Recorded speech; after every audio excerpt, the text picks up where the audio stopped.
Actually, for me, the registration process was not that easy. Okay. Because I remember when I first came here, the educational system is very different from my country.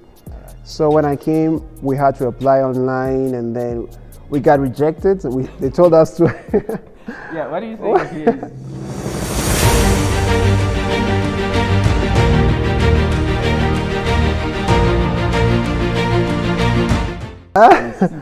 Over and over. What's up, guys? Welcome back to my channel again. So in today's video we are talking about how we also register your Nust. So we start with you, Michelle. Okay. Alright, thank you. How was it for you, like the registration process? Actually, for me, the registration process was not that easy. Okay. Because I remember when I first came here, the educational system is very different from my country. So when I came, we had to apply online, and then we got rejected. And they told us to.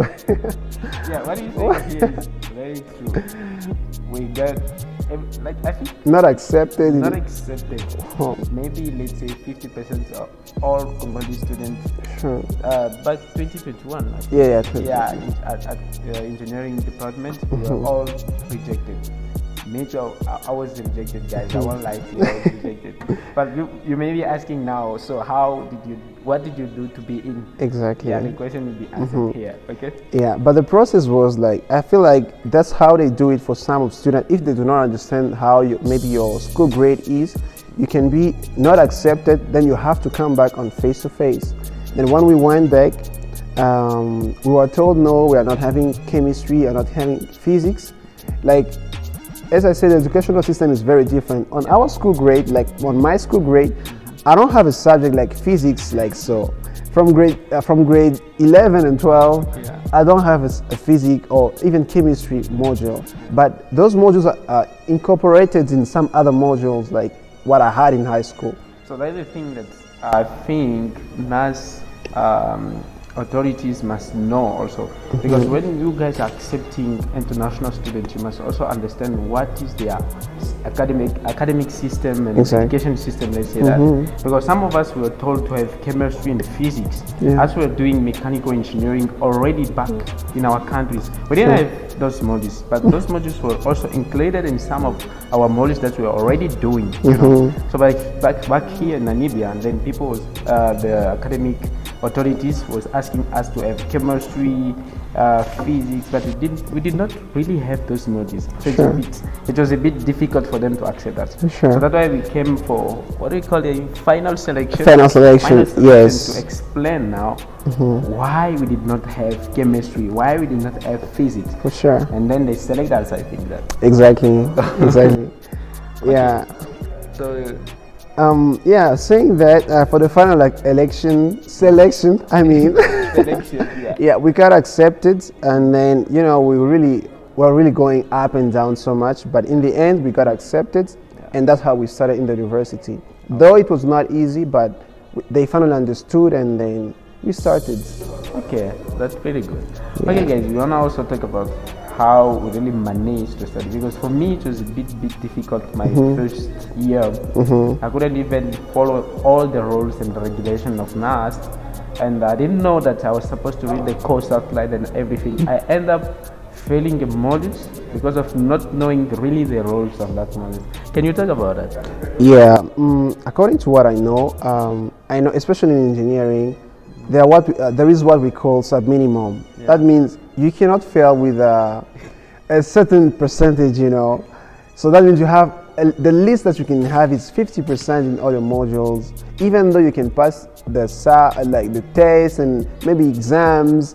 But you need not to fail with a certain percentage.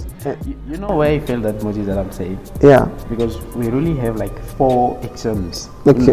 Let's not talk about exam, because as we are still doing tests. Okay. 4 tests. But the sub minimum in each of the tests was 40%. 40%. Let's say if they add up all the tested marks that you had, it end up about maybe 95%. Exactly. But one of the tests you got even 39. It means specifically you failed the module. So I failed the modules just like that without knowing.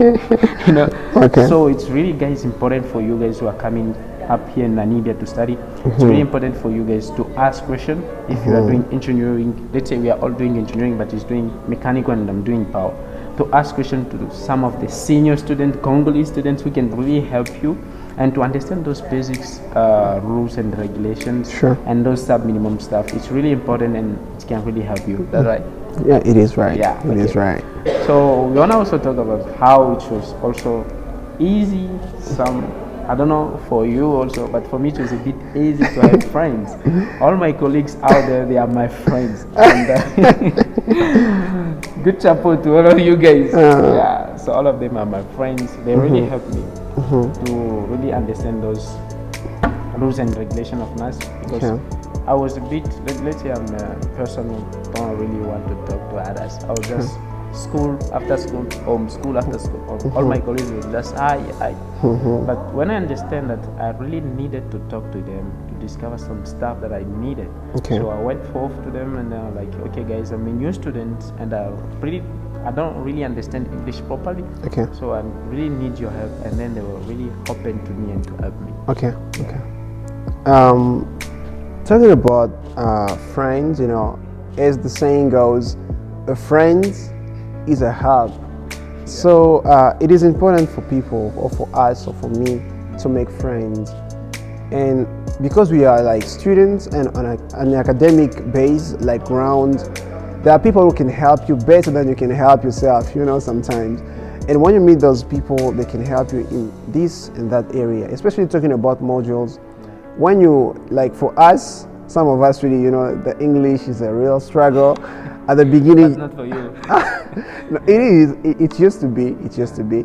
But when you find like you need actually help, you can approach somebody. You see, it's not everybody you can make friends with, but there are some people that you can observe. You see that this one can help me. So you're thinking about being selective. Yes.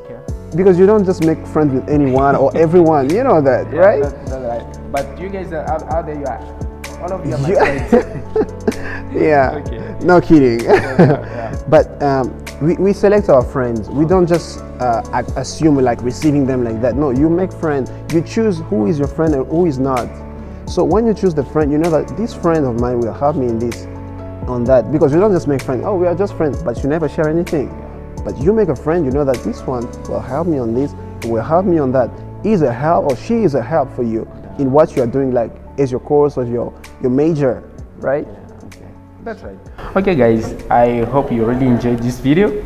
If you are a returning subscriber, thank you for clicking. If you are a new one, please go and subscribe. Share the video. Please guys, write something in the comment section down below. Just write something like, what do you want us to talk about? Because we are both doing engineering. If you're an engineering student or a Nust student, just ask the question. It will be a pleasure for us to really respond to you. Always. Thank you, Michelle, for really responding to my invitation. It's a pleasure. It's a pleasure.